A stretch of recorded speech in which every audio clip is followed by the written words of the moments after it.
Hey everybody, what's up y'all? Welcome back to my channel. Tammy Talks here. Let's go ahead and get into Married at First Sight Season 14, Episode 3, Beantown Wedding Throwdown. If you are brand new to my channel, go ahead, hit that subscribe button, thumbs up the video if you enjoyed tonight's content. As always, hop into the comment section so we can talk about these awful marriages. So let's start off with Olajuwon and Katina. All right, so Olajuwon said he feels super vulnerable right now. All right, he feels like a new man. All his sins are forgiven. He is now whole. And I said, Olajuwon, doing a lot right now, sir. But we know that Olajuwon is very smitten right now because he is very physically attracted to Katina. So Katina says that she was dreading the first dance because she knew that everyone would be staring at them. And Olajuwon is like, everybody's going to be staring at us regardless. You know, they are a good looking couple. She says she thinks that he is a kind soul and she can already see why they were matched together. And I'm like, it's very early, Katina, but, you know, let's keep hope alive. Let's keep hope alive. So they talk about kids while they're dancing. Or, excuse me, they talk about kids once they're sitting down and eating. And he wants to wait at least 3 years because they need to travel the world and, you know, do all this other stuff together. And she said, great, because she was thinking about 2 years. So she feels that they're on the same page with everything so far because, you know, she wants to travel and she wants to do all this other stuff as well. So they then talk about cooking. He asks her, can she cook? She said she can, but like nothing crazy. So like basically she was like, it's edible. I can make some basic meals is what she's getting to. So he said that they're going to have to learn to cook together because that's the only way they can survive. So here's my thing with this. I've seen a lot of people, mainly women, in the comments or on like Twitter, the Twitter comments, that are wondering why so many women are making a point to mention that Olajuwon wants a woman that can cook. So this is how I'm looking at it. I don't think it is a big thing necessarily that he wants a woman that can cook in general. I think it's the fact that he is harping on it. For me, it's the fact that Olajuwon has said that he wants a woman that he wants to come home to a hot meal. And that's what a lot of people are kind of pointing out with him. And that's why it's becoming such like a point of contention and a point of conversation. It's not the fact that he just wants somebody that's going to cook for him.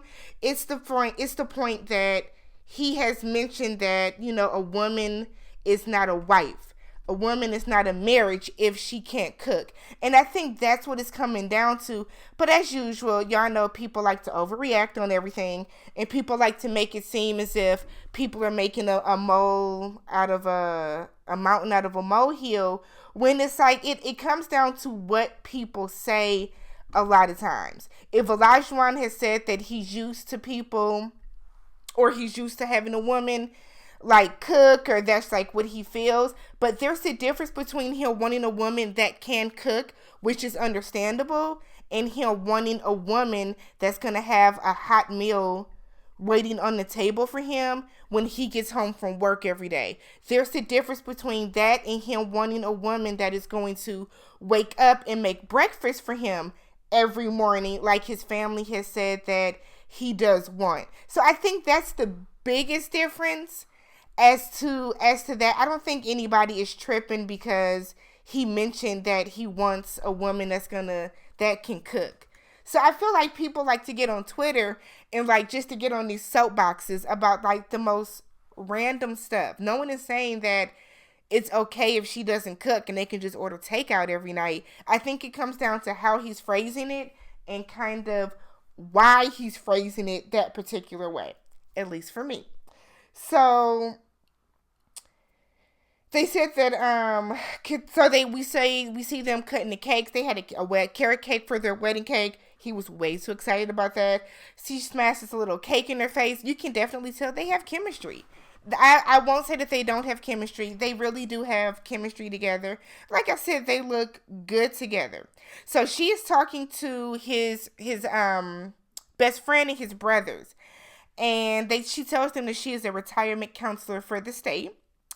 And they asked her, like, does she like to party, go to the club? And she said no. She said, I'm in my 30s now. And I did all that when I was in my 20s. I worked in the nightlife. And so, like, she's past that. But she does, hookahs and drinking and stuff like that. And it's kind of like his like his brother, who I feel like is like high key, not even low key, his brother who's high key a hater, kind of is looking like, oh, this ain't gonna work. So she asked him, does he have any bad quirks that she needs to be aware of? Now, his best friend said that you might have to explain something to him 2 or 3 times before he gives you a real answer. So the first time he answers is going to be like a defense mechanism for himself. Then the second time is going to be another defensive mechanism. And then by the third time, he'll give you a real answer. I said, so you're describing him as a toddler who you're asking, what did you put in your mouth? And they won't tell you. What did you put in your mouth, little Olajuwon? And he'll shake his head, nothing. And then he'll finally spit out the damn crayon or whatever's in his mouth. That's how he was describing him. And then he was like, but patience is key. And then she was like, yeah, patience is huge for me too. And I'm like, there's a difference between being patient with somebody and then somebody just being childish. Like, why would she have to ask you or explain something to you 2 or 3 times? It's like, that's like when Jose used to tell Rachel, maybe just remind me or tell me to do something 2 or 3 times and then remind me to listen and then I'll hear it. No, you're a grown ass man. When I ask you to do something or tell you or we talk about something, pay attention and just listen and do it the first time. But all right. And then the biggest red flag is his brother said that he is going to try and mold her into the woman that he wants her to be. And I said, wow. Not the type of woman that might be best for him, but the type of woman that he wants her to be. That is alarming to me, and that should be alarming to Katina. So he goes and talks to Katina's mother. For one, he calls her Katrina. His mother's mad about that. She said that's a pet peeve when people do that. But her mother was actually kind of rude. So when he said his name was Olajuwon, she was like, how'd your parents come up with that? It's rude to phrase something like that. Where did your name come from? Is it a family name? There are other ways to do that. So he said that it's Nigerian. His mother is Irish. His father is Nigerian. His mother picked that name. So her mother asks, what is your intention with my daughter? I don't understand why they're asking the intentions part, because this is not like he went out and sought her out to marry her. So asking the intentions to me is just weird. But he said his intention is to just get to know her. I just want to get to know her.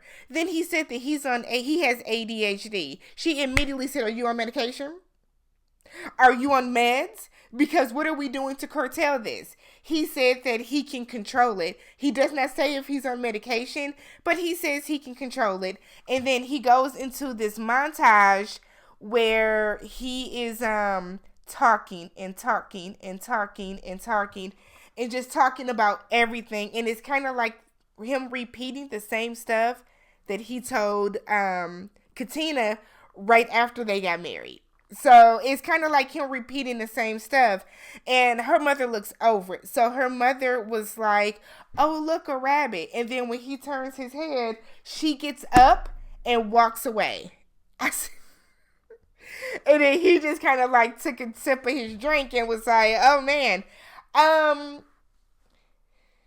Olajuwon does seem like he does seem like he means well so far, but he does have a really strong personality.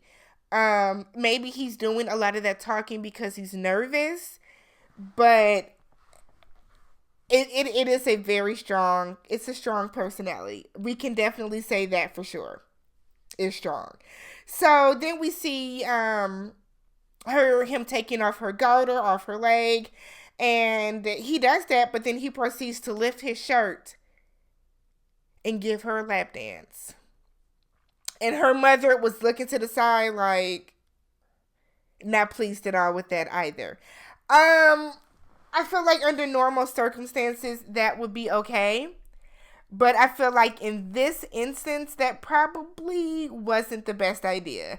It came across as cringy. It just came across as cringy, and I think only because they're strangers.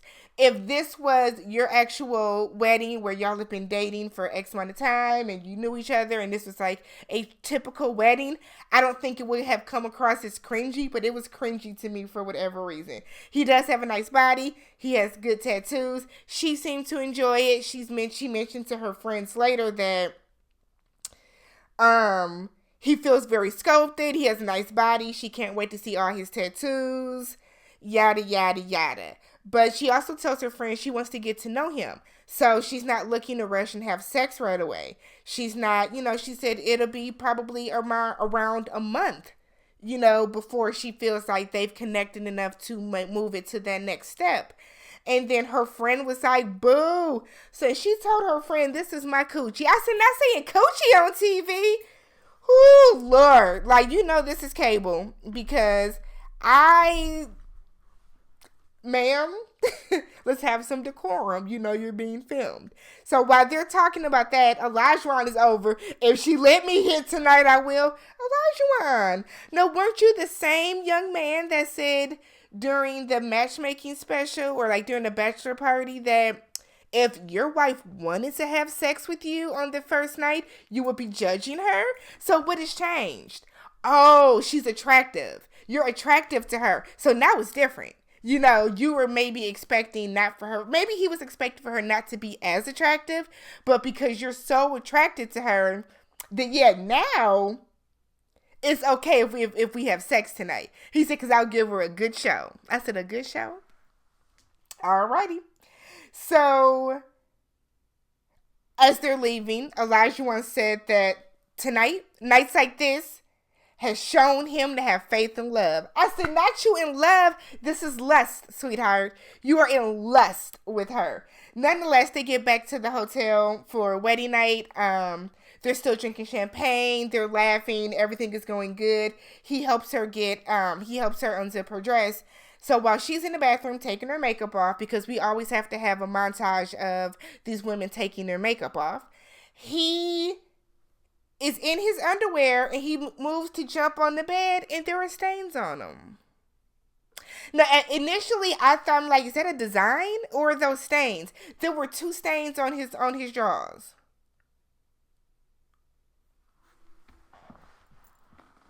There were 2 stains.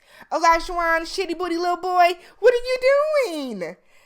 Whew. But that was Olajuwon and Katina. If you have not already, go ahead, subscribe to the channel, thumbs up the video, hop into the comment section. Do you guys feel that Olajuwon is really ready? Because he's not seeming bad initially.